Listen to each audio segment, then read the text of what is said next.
Hello friends, मैं हूं आदर्श सिंह। आप देख रहे हैं ड्यून क्लासेस यूट्यूब चैनल। आज मैं आपको बताने वाला हूं रिप्रोडक्शन इन ऑर्गेनिज्म, मतलब कि इंटर सेकेंड ईयर का पहला चैप्टर। रिप्रोडक्शन क्या होता है, type of reproduction, asexual reproduction क्या होता है, सेक्सुअल रिप्रोडक्शन क्या होता है, इन सब के बारे में विस्तार से जानने के लिए बने रहिए हमारे साथ हमारे यूट्यूब चैनल पर। तो friends, let's start it. Reproduction क्या होता है ये आप जानते ही होंगे। प्रजनन किसे कहते हैं? प्रजनन वह क्रिया है जिसके द्वारा हम अपने वंश को चलाते हैं। तो इसके बारे में बताने के लिए आपको आवश्यकता नहीं है। चलिए मैं आपको टाइप ऑफ रिप्रोडक्शन बताता हूँ। रिप्रोडक्शन मुख्यतः दो प्रकार के होते हैं, एक एसेक्सुअल रिप्रोडक्शन और एक सेक्सुअल रिप्रोडक्शन, मतलब एक अलैंगिक जनन और एक लैंगिक जनन। एक और कायिक जनन होता है जो अलैंगिक जनन में ही आ जाता है, तो उसके बारे में उतना इम्पोर्टेंट नहीं है।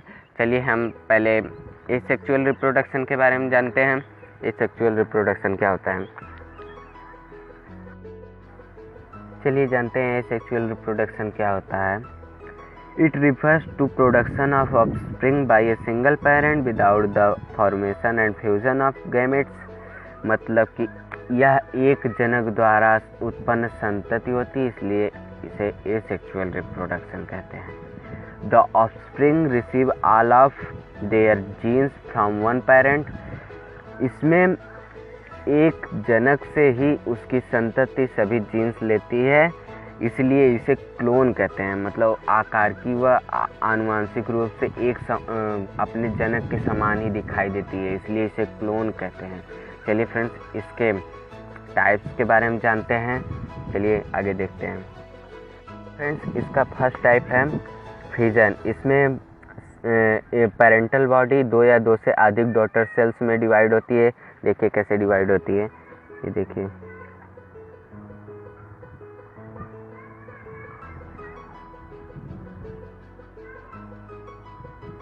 यह है पेरेंटल बॉडी। अब देखिए कैसे डिवाइड होती है धीरे धीरे।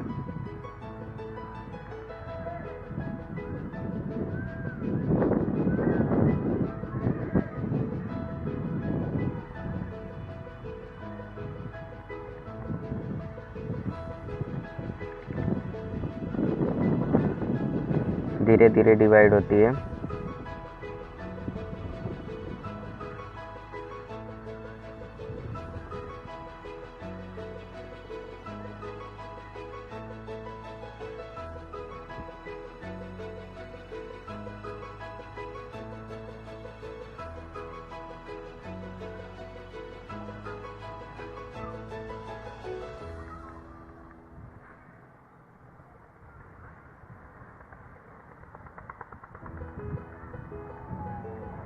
फ्रेंड्स, ऐसे डिवाइड होती है।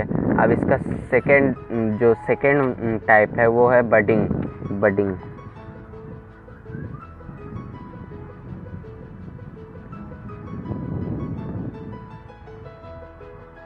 क्या होता है?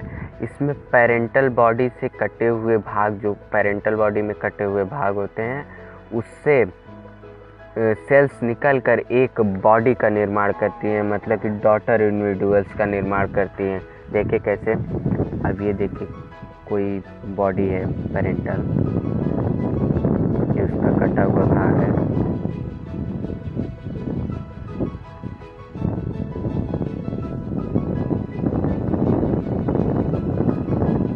ये मान लीजिए पूरी बॉडी है, ये कटा हुआ भाग है। अब इससे कैसे देखिए बॉडी का नई बॉडी का निर्माण होता है डॉटर इंडिविजुअल्स का।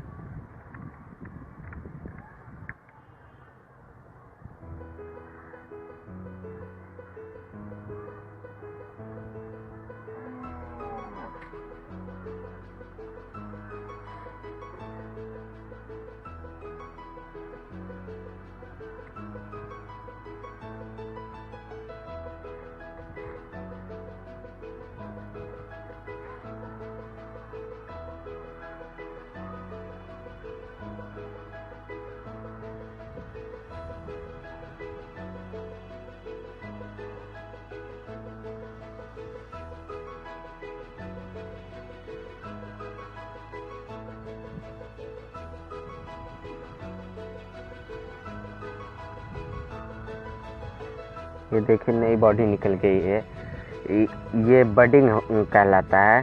अब चलिए आगे इसका देखते हैं रीजनरेशन। अगला टाइप है रीजनरेशन।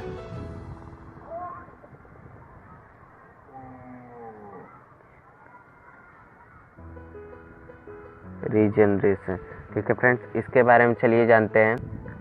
देखिए रीजनरेशन क्या होता है। रीजनरेशन में यदि कोई भाग कट जाता है या डैमेज हो जाता है, उसे अलग करके वह भाग पुनः उत्पन्न हो जाता है। ठीक है फ्रेंड्स, जैसे छिपकली का होता है। देखिए इसका दिखाते हैं। जैसे ये कोई ऑर्गेनिज्म है,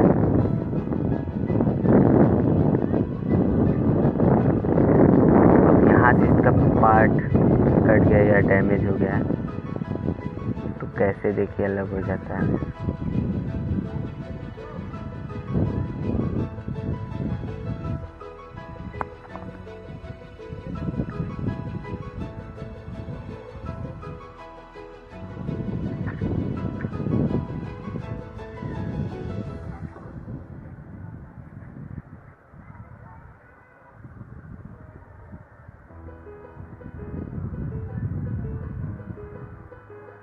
देखिए ये अलग हो जाता है, ये पार्ट फिर से आ जाता है।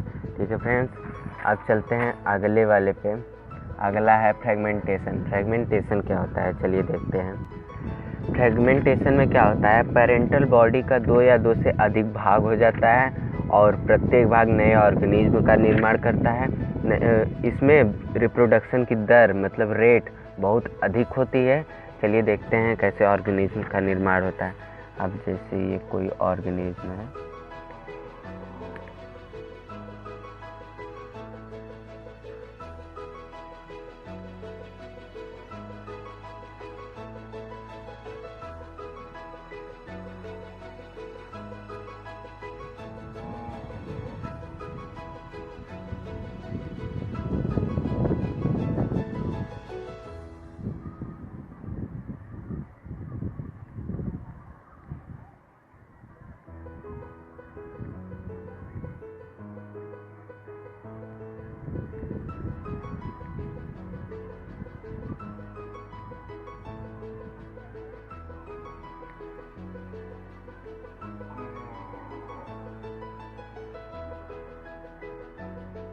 जैसे कोई यही पेरेंटल बॉडी है ऑर्गेनिज्म।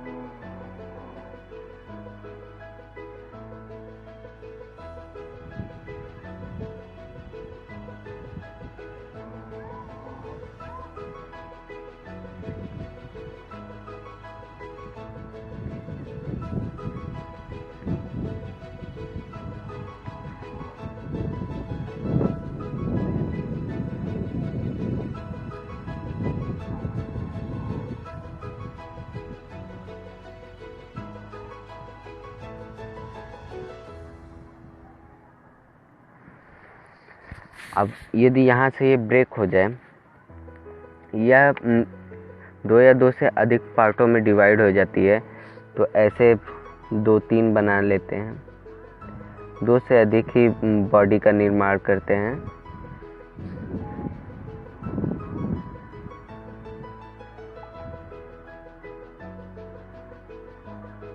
नए ऑर्गेनिज्म का निर्माण हो जाता है।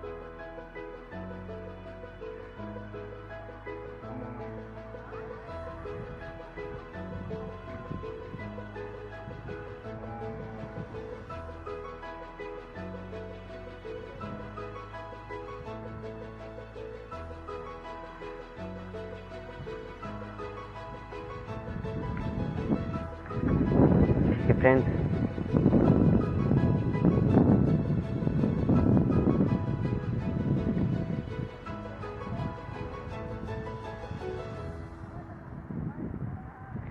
ऐसे 2 या 2 से अधिक बॉडी का निर्माण कर लेती हैं। इसमें रेट बहुत अधिक होती है रिप्रोडक्शन की। अब चलते हैं स्पोरुलेशन क्या होता है। स्पोरुलेशन लास्ट टाइप है इसका। स्पोरुलेशन देखते हैं। स्पोरुलेशन में निम्न स्तर के जो ऑर्गेनिज्म होते हैं वो भाग लेते हैं। एसेक्सुअल रिप्रोडक्शन का इस टाइप में निम्न स्तर वाले ऑर्गेनिज्म भाग लेते हैं, जैसे क्लेमाइडोमोनास,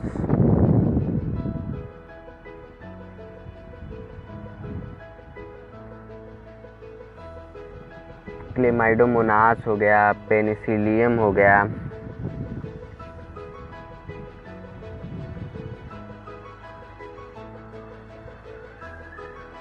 कैंडिडा हो गया,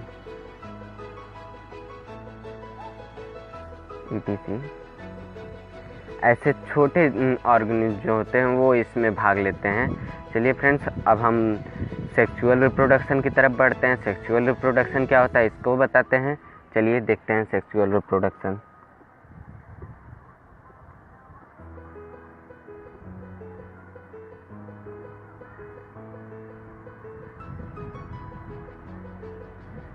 ये रिप्रोडक्शन का तो फ्रेंड्स, सेक्सुअल रिप्रोडक्शन क्या होता है? It refers to the process of development of new individuals through the formation and fusion of male and female gametes। मतलब कि इसमें दोनों जनक, मेल और फीमेल दोनों का होना आवश्यक होता है। चलिए अब हम जान लेते हैं फेजेज ऑफ लाइफ, मतलब जीवन की प्रावस्थाएं क्या होती हैं। जीवन की 3 प्रावस्थाएं होती हैं। फर्स्ट है जुवेनिल फेज। जुवेनिल फेज, जुवेनिल फेज मतलब किशोरावस्था।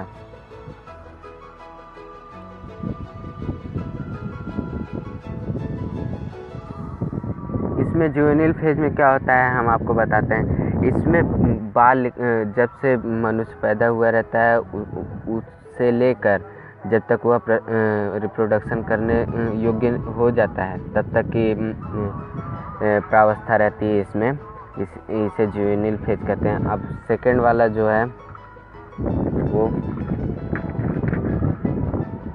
सेकंड वाला है रिप्रोडक्टिव फेज।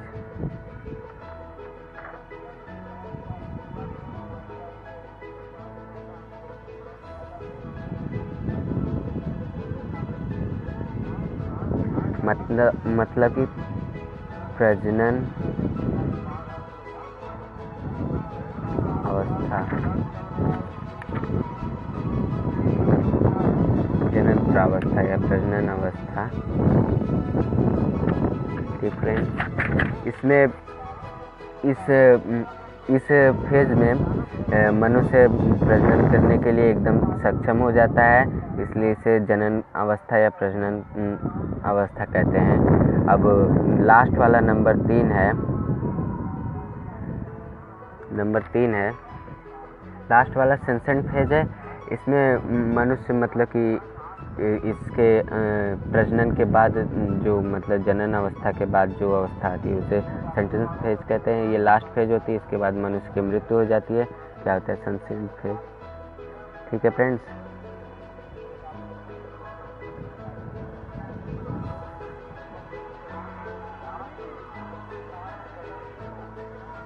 जीर्णावस्था इसे हिंदी में कहते हैं। यह प्रजनन के बाद वाली फेज होती है, इसमें मनुष्य की मृत्यु हो जाती है इसके बाद। ठीक है फ्रेंड्स, तो बस आज के लिए इतना ही। अगर वीडियो अच्छा लगा हो तो वीडियो को लाइक कर दें, चैनल को सब्सक्राइब कर दें, और यदि आपका कोई क्वेश्चन प्रॉब्लम क्रिएट करा है तो हमें इंस्टाग्राम पे भेज सकते हैं। इंस्टाग्राम की लिंक डिस्क्रिप्शन बॉक्स में दी गई है। बस आज के लिए इतना ही। जय हिंद।